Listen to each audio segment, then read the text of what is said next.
Canadians believe in Canada. Canadians are getting behind this country.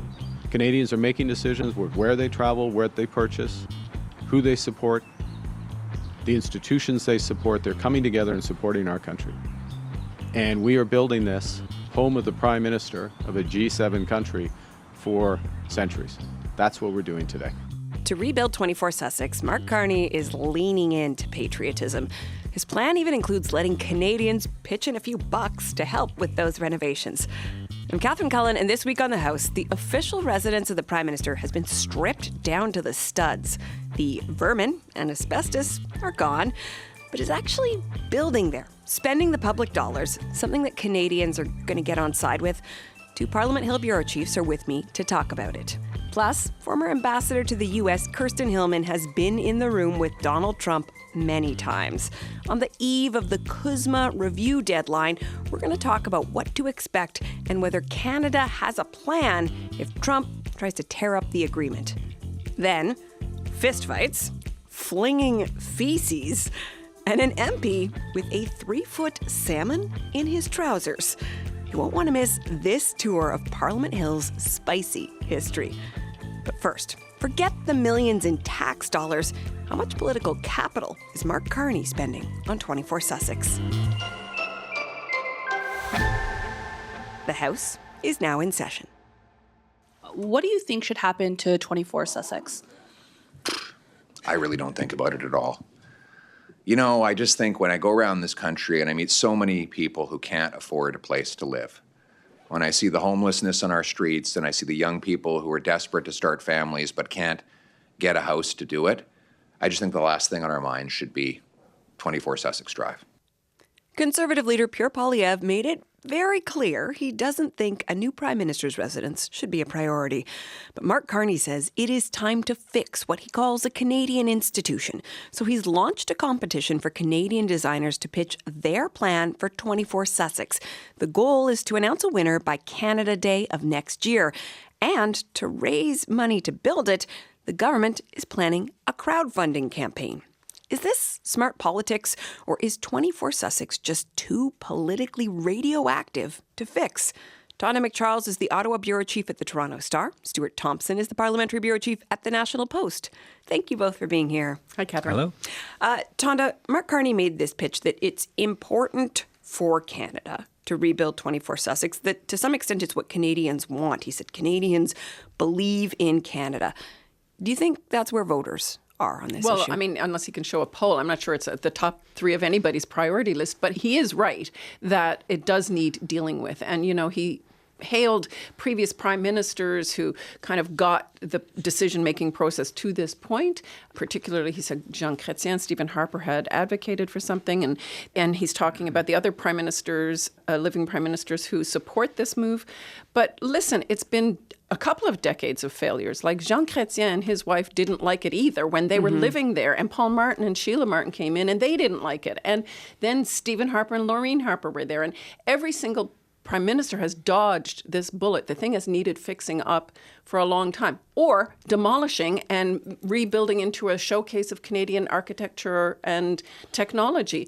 Do you think we're not there yet? Do you think when he was referencing Stephen Harper, Jean Chrétien, like he's trying to make this nonpartisan? Sure he is. Of course he is. But that's what Chrétien and Harper did too. And obviously didn't work out so well. We've just gotten rid of the vermin and asbestos. Stuart, to Tonda's point that it's not on anybody's top 3 list, like Mark Carney's to-do list, very long. A lot they are trying to get done. They're being criticized constantly by the Conservatives for not having results. So why do you think Mark Carney has put this on his list? Yeah, I think you learn a lot about prime ministers by the things they do that don't win them political support. And I think he probably just cares. Like, I think he got to Rideau Cottage and he thought this is not up to snuff. And, you know, I think he's now putting the question to voters about what's more embarrassing, a rat-infested, run-down residence or the fact that we have to do a GoFundMe to get a new one. I think it is a tough one. And the thing that he has going in his favor is that he's said, and I think this is probably true, is that he won't live in it. It's not for him. He's not doing it so he can have some nice digs. So that's probably the best way for him to evade any political blowback.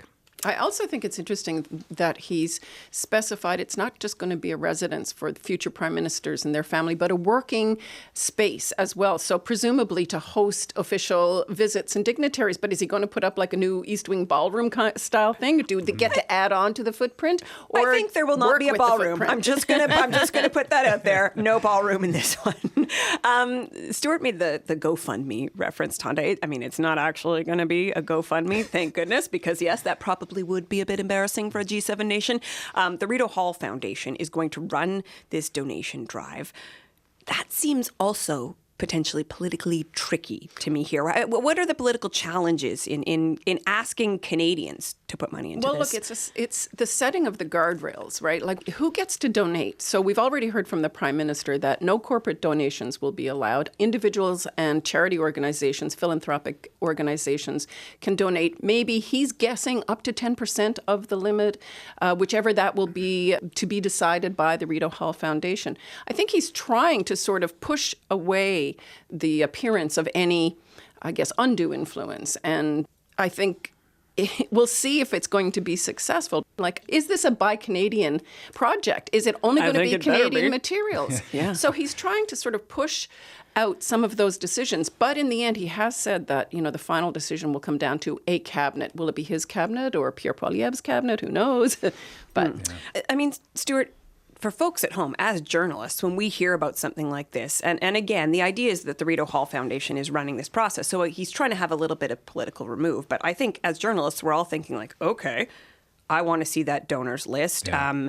You might ask yourself how big a donation is too big. I don't know. But when you start to say, oh, is this individual, maybe you're not a corporation, but if you're a CEO, if you can donate, I don't know, $100,000, we don't know what the ceiling is going to be. Does it seem like you're trying to curry favor with the Prime Minister? Like, it seems messy to me. Well, I mean, we've all probably read about Pierre Trudeau's pool at 24 Sussex, which was funded by a murky fund of potentially Liberal donors. And I think that is always worth pointing out. It's the appearance of something, which is that if you are a rich person in Canada and you want something done and you think, well, maybe it would be smart of me to fund the Prime Minister's pet project that he clearly sees as a legacy project. And I think even just that appearance is kind of rough for the Prime Minister. So I would hope they would put some guardrails on this. And I would imagine, just as we thought about it immediately, hopefully they did too. I am interested in how the Conservatives should handle this. That clip we heard a moment ago from Pierre Poilievre, that was before the project was announced. You can see the political argument he's making, which is like, this shouldn't be on the priority list. He didn't even make that argument, did he? He just said, I'm not thinking about it. And, the priorities are real people. But actually, he dodged the question and he's taking himself out of it because it's a political hot potato. Look, his party and the predecessor of his party got all caught up in whether or not their leader should ever move into Stornoway, the official opposition residence. And guess what? Pierre Poilievre's moved in there. Yeah. So, look, I think actually the Conservatives should thank Mark Carney for taking this off their plate. It will be a decision that they won't have to own. It will, unless they form government in the time in which the decision on what gets built falls to them, it's Carney's to wear. And yet I think Pierre Poilievre won't even think about sending a thank you note, Tonda. Stuart, as Tonda pointed out, he lives in Stornoway. Does that make it harder for him to criticize this? Or can you just go to that bigger picture issue of like, other people don't have housing and yet the government is thinking about this? I mean, Poilievre did the political strategist 101 response to that, which is what everyone's been doing for a long time now. And maybe the danger for Poilievre here is that Carney actually looks like the guy who actually did something. He took a bit of a risk politically, and he's trying to do this thing that nobody else could do. And, maybe a bold opposition leader might support it, or they might articulate an objection to it, which Poilievre did neither. So I wonder if being bold might have been a better idea for him. Interesting. Well, when we talk about building things, we're going to talk about a completely different scale now. I want to talk about major projects for a second. Tonda, a year ago at this time, we were sweating because the Building Canada Act had just passed, right? This idea of projects of national significance that could be fast-tracked. A year later, we're now seeing a list of things that could wind up being those projects of national significance: the Mackenzie Valley Highway, an Arctic deep water port, and a nuclear waste storage facility.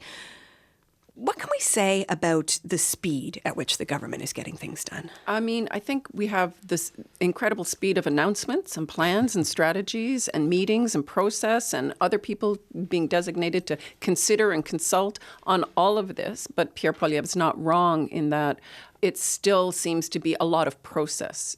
So in that respect, I think we have an interesting list of projects that the government thinks are worth the designation of nation building and worth fast tracking.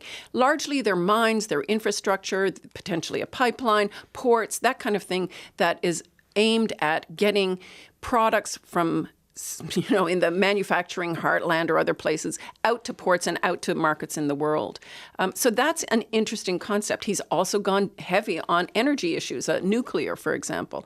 So until we see shovels in ground, I think that, a lot of this is still a lot of process. I think we should really laser in on the pipeline here because Yes. Angus Reid Institute polling shows when Canadians hear major projects, they think pipeline. So if you're Mark Carney, there's a little bit of a reminiscence here to 24 Sussex, which is that he's doing things that will probably show their effects once he's gone. I mean, the pipeline to the West Coast, if everything goes according to plan, which I think we probably shouldn't even bet on that happening in the first place, but if it does, we're talking early 2030s before we see any kind of economic boost from that. So if you're Carney, I think there is sort of a comms conundrum here where you kind of have to make a lot of noise. Maybe announcements aren't the thing, but photo ops of shovels in the ground and showing Canadians you're making progress and keeping Danielle Smith on board so she will talk you up about these things. So these are long timelines, and showing short-term political results is tough. And they're not sexy, are they? Like, putting a shovel in the ground on a graphite mine, like snooze, but... Or a gravel highway. Right? So... Yeah, unless you're the people, I suppose, who are, less with the graphite mine. Maybe you're in that community, but directly affected by the possibility there's a new highway, then it's a bit more exciting, but that's a smaller but radius. In terms of showing that you're actually getting things done, it's a hard argument. I do want to quickly touch on the pipeline. We do not expect a private sector proponent. We think right now the government of Alberta is still the one pushing this forward. And there is talk that there isn't actually even going to necessarily be a specific path, that maybe they're just going to pitch a corridor and try to figure out where within this range they can make this project work. All of which leaves me with the question that I will ask you first, Stuart. How likely is it that this pipeline is actually going to happen? We might be asking this question for months to come. It's possible I've asked you before, but at this moment, what do we think? Like, does this seem like something that could see the light of day? The Vegas betting odds. Right. So right now what I will say is that it feels more than 50-50 because I do think Mark Carney feels very strongly that this is the thing to get Canadian unity and to beat back Alberta separatism. And I think that Danielle Smith also is pinning her political life on this. So they will be doing everything they can to do it. And that's not always going to be enough. I took note that he explicitly said, the Prime Minister in his end-of-year news conference, when he was asked about Alberta, he talked about the pipeline as proof of cooperative federalism and why things are working. But of course, it's very TBD. And so, Tonda, I ask you too, how TBD is this pipeline? I mean, I think that the real thing to watch in how they get there, how they get to yes on a pipeline, is how much water Mark Carney puts in his environmental wine on the carbon capture and storage project, how much government financing they're willing to kick in to actually give even the illusion of that ever happening, that mega project, because I don't even think that the oil patch is there yet in terms of the financing of it, and how much water he puts in his wine on industrial carbon pricing and whether the proceeds of that go into sort of making, the pipeline palatable to at least most Canadians. I think that there's a lot that's TBD.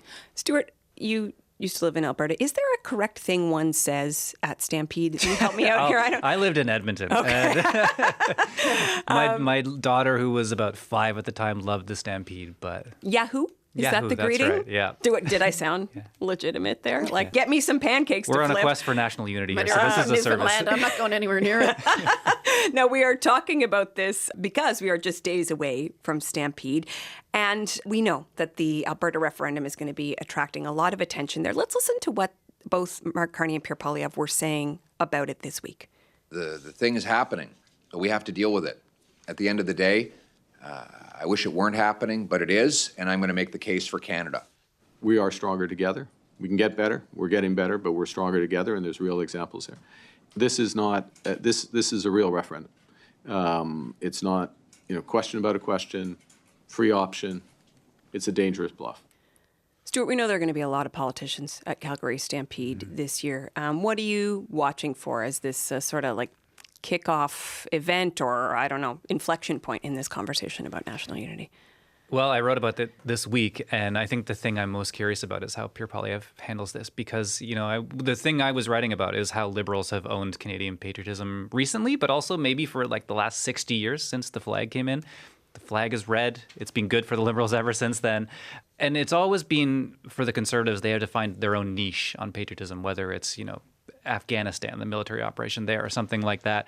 This could be for Poilievre a niche where he's from Calgary and he could really fly the flag and put it around his shoulders. And obviously there's a political risk to that because his caucus isn't, I think, fully on board with that. And also his base is definitely not on board with that. But this could be a moment to sort of transcend those. Tonda?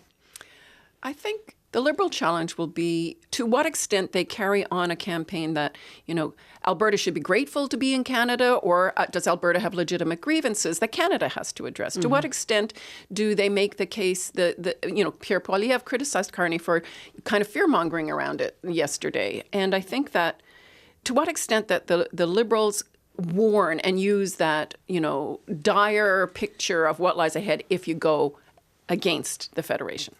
As they say at Stampede, Yahoo! Thank you both for taking the time to be here today. Appreciate it. Thank you. Tonda McCharles and Stuart Thompson.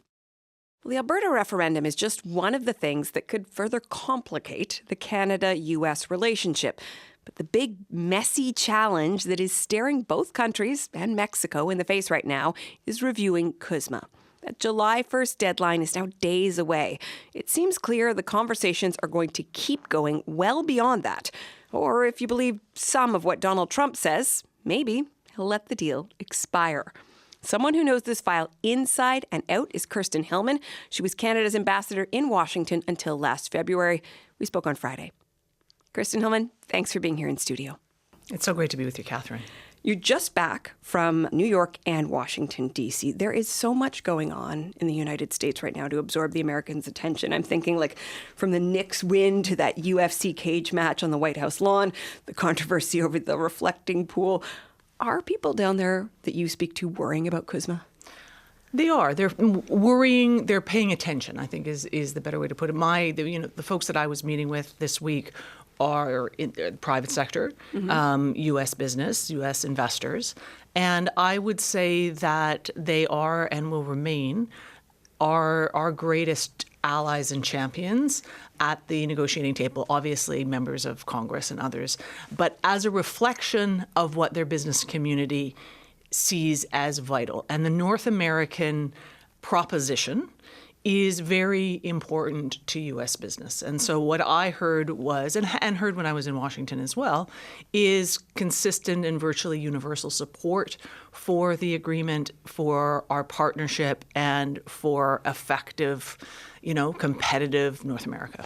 But do you think, the forever question about this, because I feel like I can remember going back to the creation of CUSMA, you and other officials talking about these things.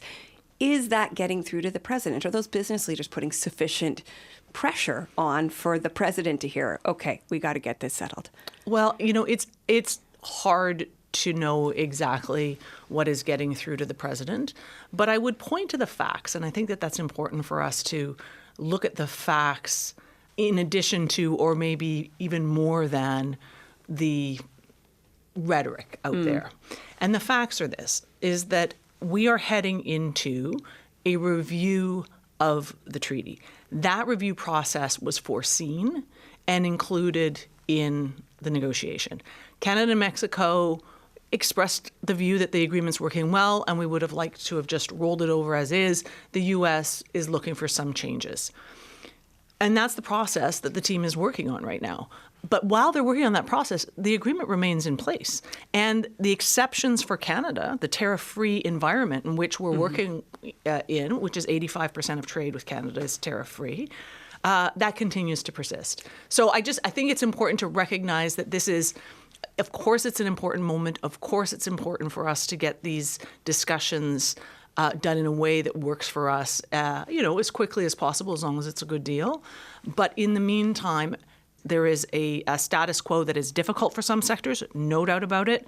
No doubt about it. But overall is a recognition that the integration of the partnership economically is important. This is this idea that we've heard articulated by Canada's chief negotiator, Jenna Charette, and picked up by others, this idea of it's not a cliff, it's a checkpoint, this July 1st deadline. But still, I think we're interested in what's happening right now. So I want to ask you about something that came up this week. The Prime Minister said that he talked at length to Donald Trump on Wednesday and that CUSMA wasn't discussed. Now, Conservative leader Pierre Poilievre says it is unimaginable that Mark Carney wouldn't raise this issue. The Prime Minister said on Friday that while this was a very long call, it was about a very specific security issue. Does it surprise you that at this moment the Prime Minister isn't bringing up CUSMA every chance he gets? You're smiling. I am smiling because what I would say is, I've spent most of my career in international negotiations, international relations, and one of the most important things in doing that is to meet your interlocutor where they are and talk to them about what they are interested in order to build a strong relationship, in order to build trust, in order to build a relationship. And right now, heading into the NATO meetings, Donald Trump has a call with our Prime Minister, which I understand included some of his security officials. It was a security call. And I think it's very important for us to have relationships with the Americans and conversations with the Americans that focus on their priorities. There is no question that Donald Trump knows that the CUSMA, or the USMCA as they call it, is a top priority for Canada. And the Prime Minister sort of raising that at every moment, I don't think is essential for him to fully understand that. I really don't. And in a way, it could potentially demonstrate that we are a one-trick pony, and we are not. We are a partner with the Americans that covers security, it covers defense, we cover our energy relationship.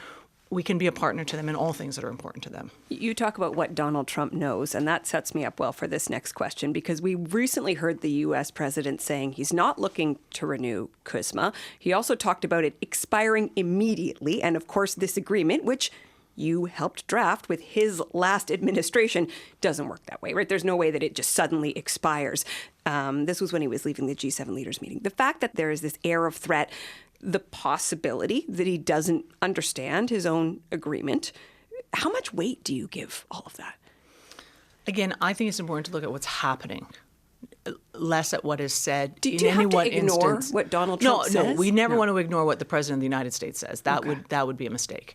But I do think that it's important to look at the totality of what he and his officials are saying, and most importantly, what they're doing to be able to be as strategic and as effective for Canada. So yes, the president is a negotiator. The president likes to keep people off balance. The president is interested in unsettling his negotiating partners, not just Canada, but everyone I have talked to that has negotiated with the president.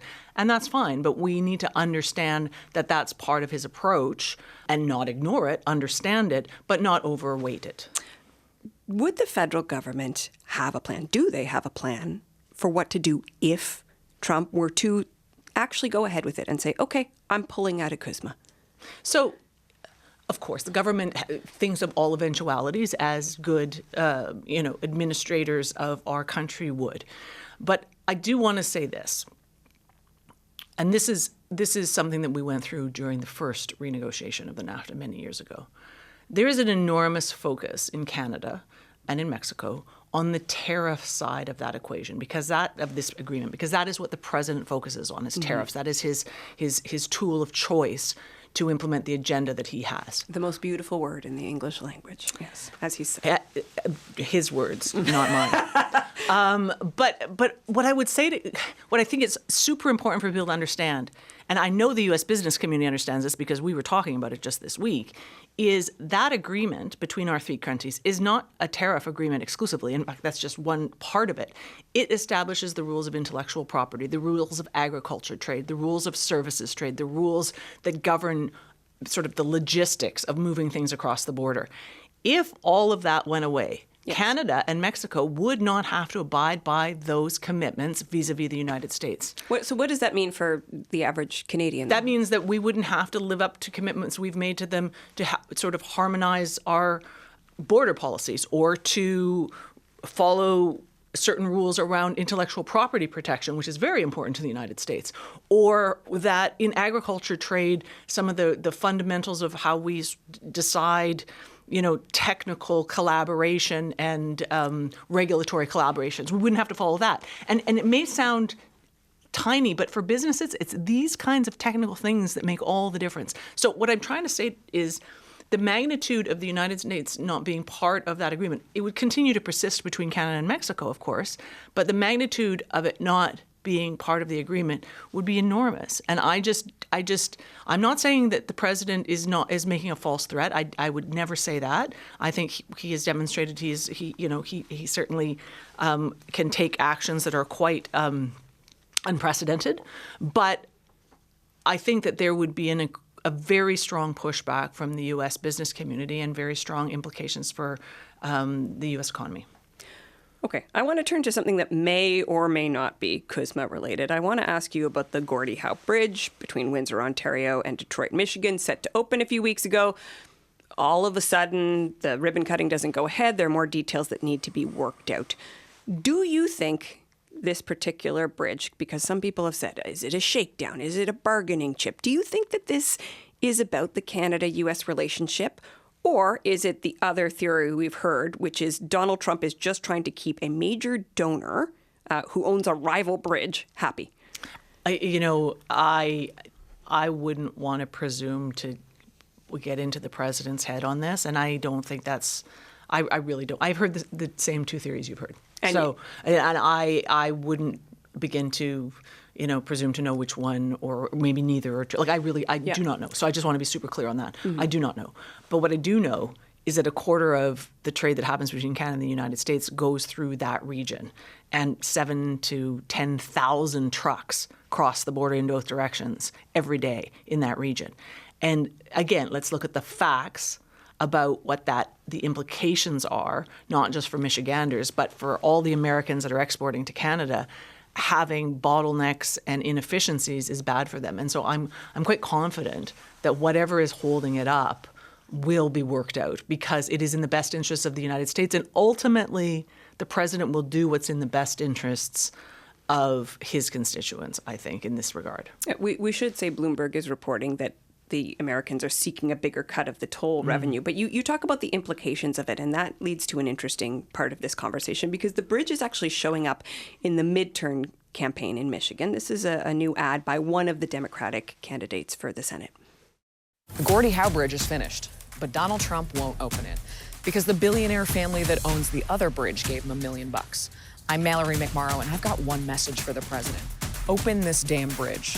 And you better believe I approve this message. Michigan is expected to be a pretty tight Senate race. How much could the bridge and other cross-border issues affect the race? Well, I think whatever is important to Michiganders will be important to folks running in that race.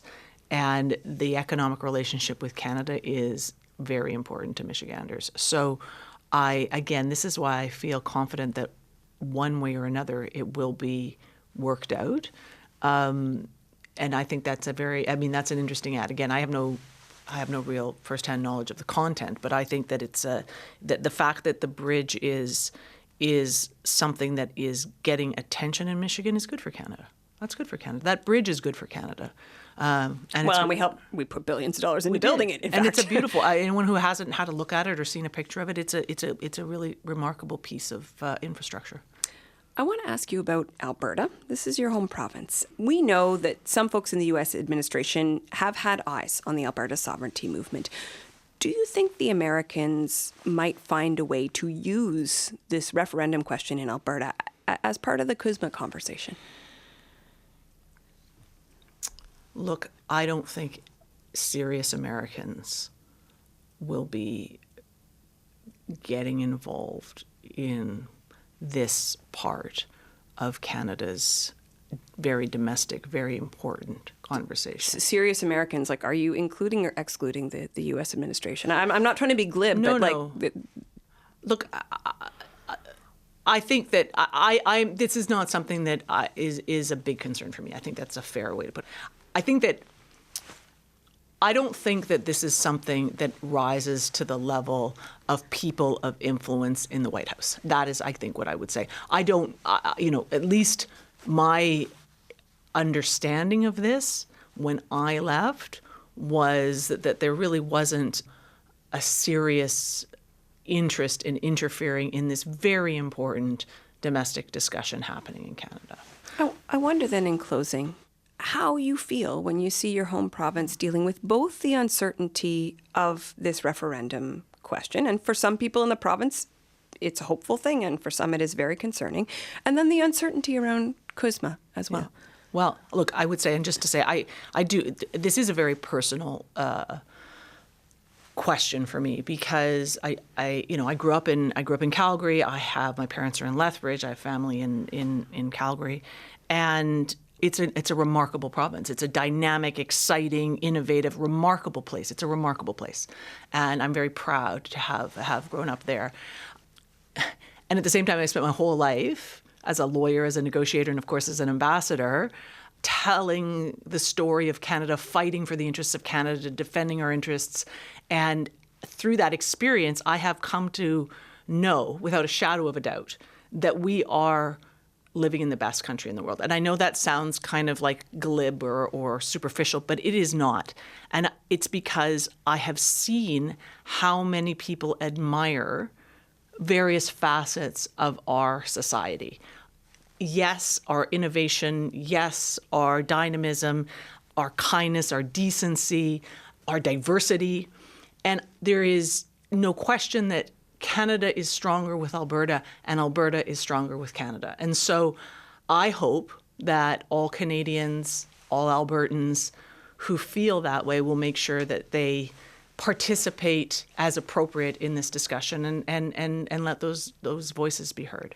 Thank you very much for this conversation. My pleasure. Always good to see you. You too. Former Canadian ambassador to the U.S., Kirsten Hillman.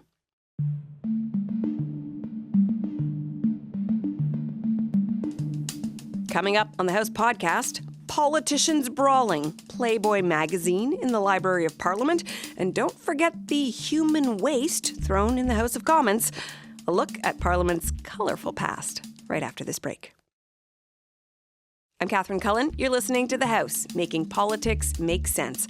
If you like the show, let us know. You can leave us a review or email us at thehouse@cbc.ca.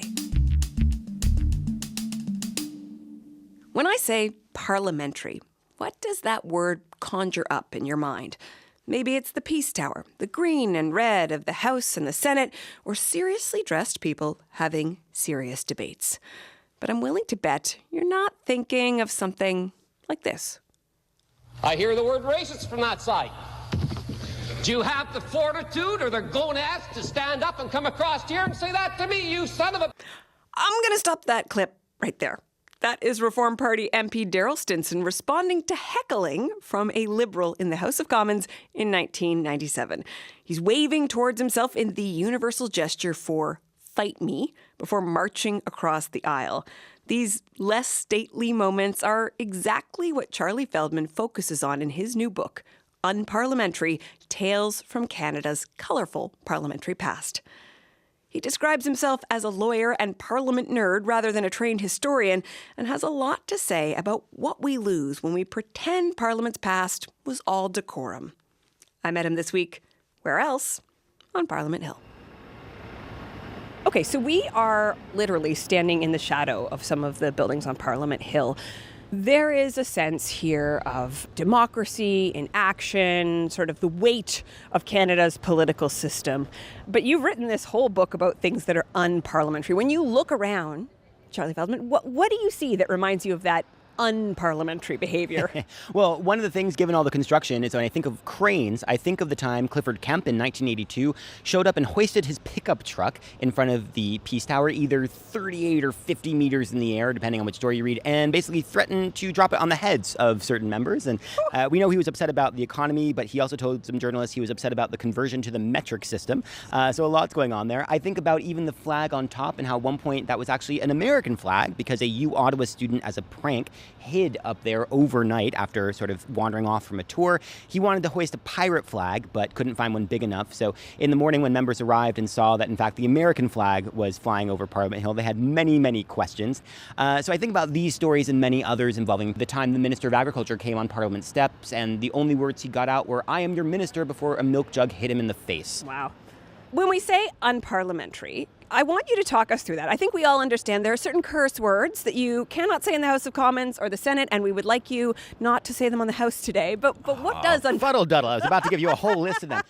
But what does unparliamentary mean when we're talking about the House of Commons? Yeah, so in the context of the book, I wanted things that you wouldn't associate with Parliament generally. And so one great example would be fistfights between members, including a story about two members who disagreed about something said in the chamber. They took it to the lobby where one either punches or slaps the other member, unclear.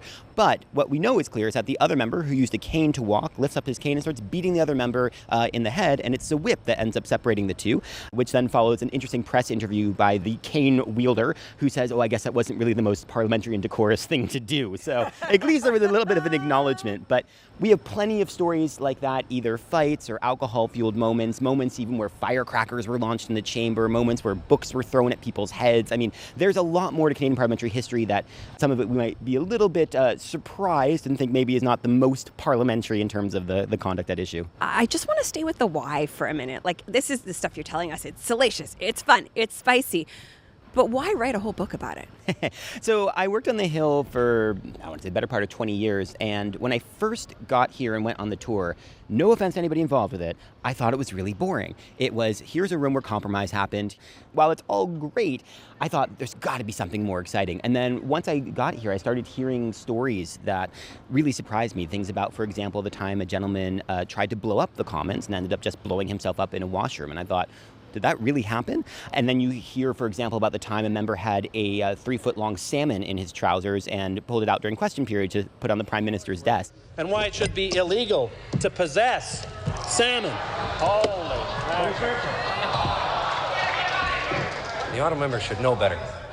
And once I started going down that rabbit hole, I thought, this place is much more interesting than we give it credit for. And unfortunately, these are stories that we just don't tell or partly tell or even sometimes wrongly tell to one another, and I thought it would be great to sort of compile them into one place. How did you go about doing this? You're not actually a professional historian, so how did you compile all of this? Yeah, I mean, being very single, I had a lot of time on my hands, and I thought this would be great. Let's go through the Hansard archives before we cry ourselves to sleep. And I did a lot of looking through old speakers' rulings about conduct. I looked at lots and lots of newspapers.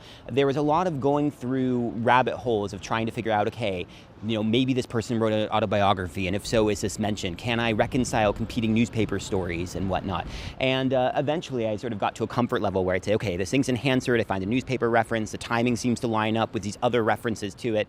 I think I have enough to say this probably happened, and let's put it in the book. We're going to go topic by topic here. What did you learn about some of the most remarkable fisticuffs, all-out brawls? Oh my goodness. I was surprised to learn about an MP named Arthur Bunster from Vancouver. He was said to be a brewer of beer out west and a brewer of trouble in Ottawa, constantly threatening people in different ways. And at one point, when his emotions were overwrought, he invited another member to meet him in a room of the House of Commons. And from there, the narrative depends. Did he have a knife in his hand? That's one version of events. Or did he just straight go to punching the other member?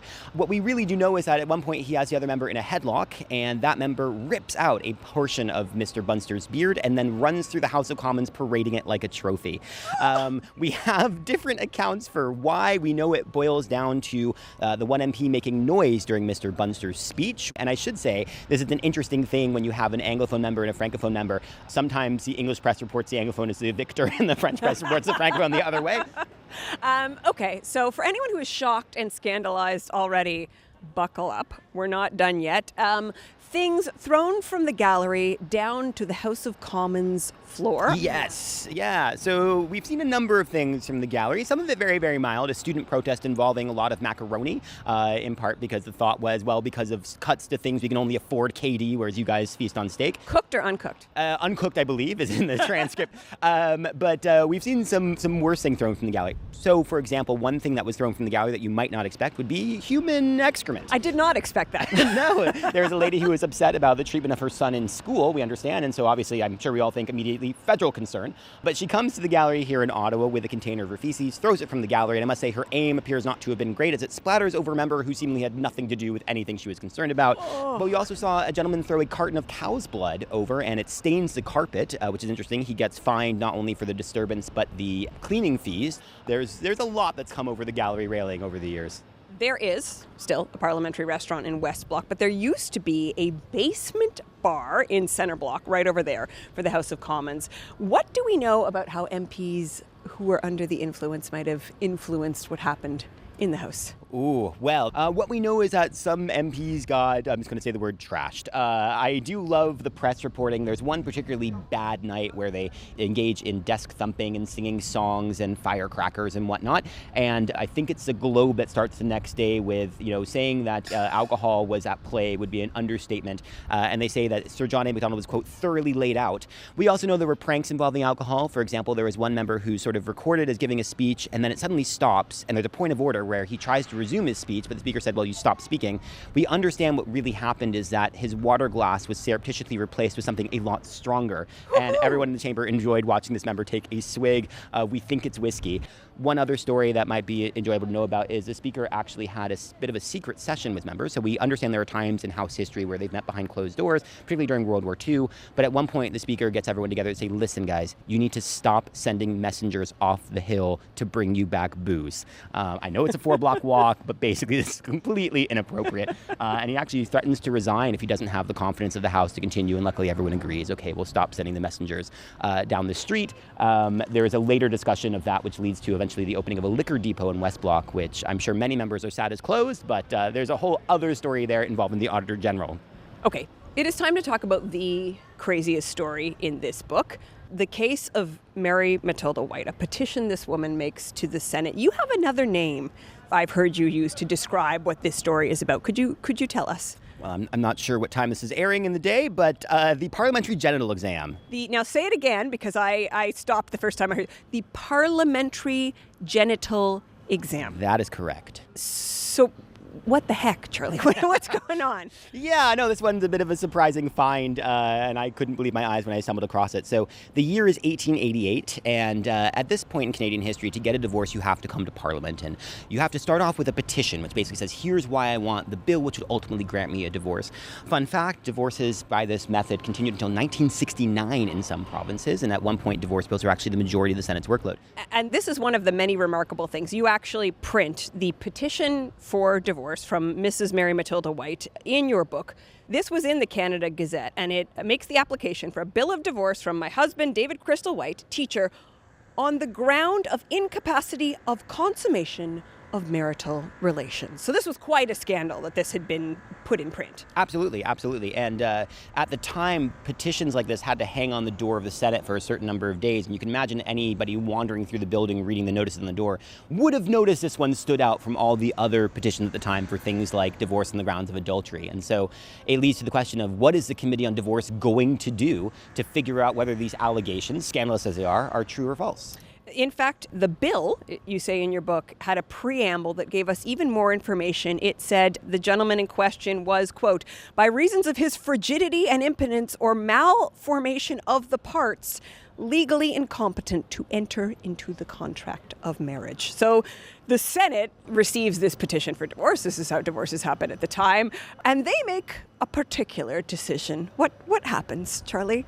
Well, in trying to figure out whether the allegations in the petition were true, they said, well, we need evidence. And let's see if anyone can give us medical evidence. Well, we don't really want to go find external doctors. We have people here who've been to med school. They find 2 other senators to do an examination of this man's genitals. Yes. We understand that the senators decided they needed to get to the bottom of this by looking underneath and to see if, in fact, the allegations were true. So they find 2 other senators to perform an exam of this man's privates. But it goes from there and gets much worse, because once they realize potentially that it's not on his side, he says she's the problem, they then bring her in. We understand that they produce a report saying that her physical condition is inconsistent with the petition. So they are suggesting that they did a physical exam of her and that allowed them to determined that the marriage had been consummated, such as it is. The radio-friendly way I think we can think about this is they looked and expected that if her marriage had never been consummated, she would look a certain way. And so they say, well, your petition's not proven, go back to living with your husband. And we should note here that every paper in the country pretty much has picked up this salacious story and reported on it in different ways. However, a bigger scandal brews when the committee's evidence leaks into the hands of the public. And all of a sudden, we understand that senators are freaking out, for lack of a better word. They are white hot with indignation, as the press says, because not only is the stuff in there scandalous and salacious, but they are worried themselves about being charged with obscenity. They want the Minister of Justice to investigate whether someone should be prosecuted for the leak.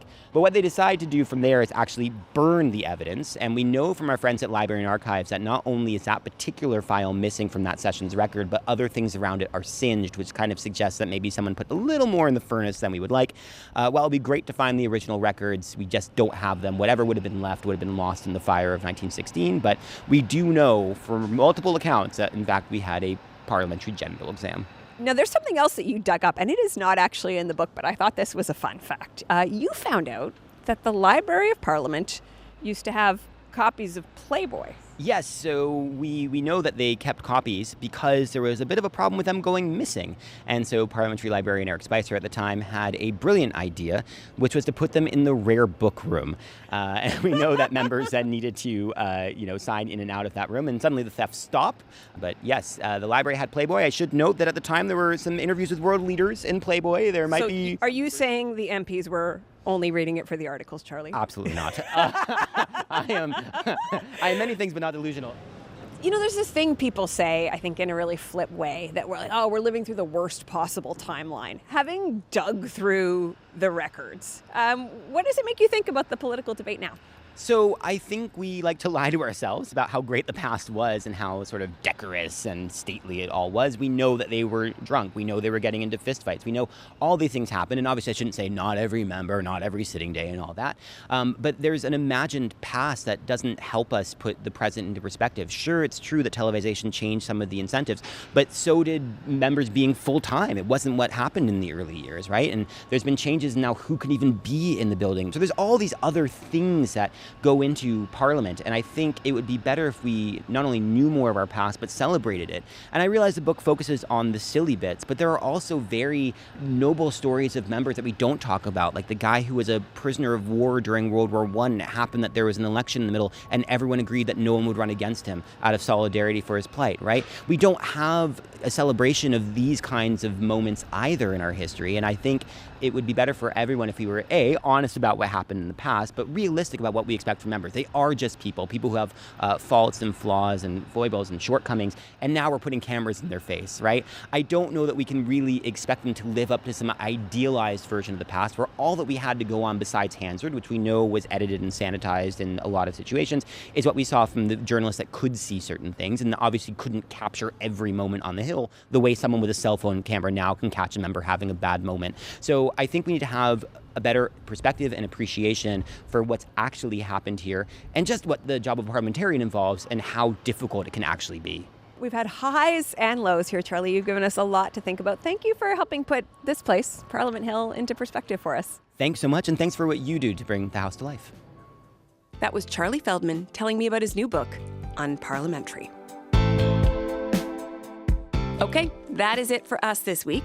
Next week is the official start of our summer season, a time when the House of Commons isn't sitting and politicians are on the political barbecue circuit.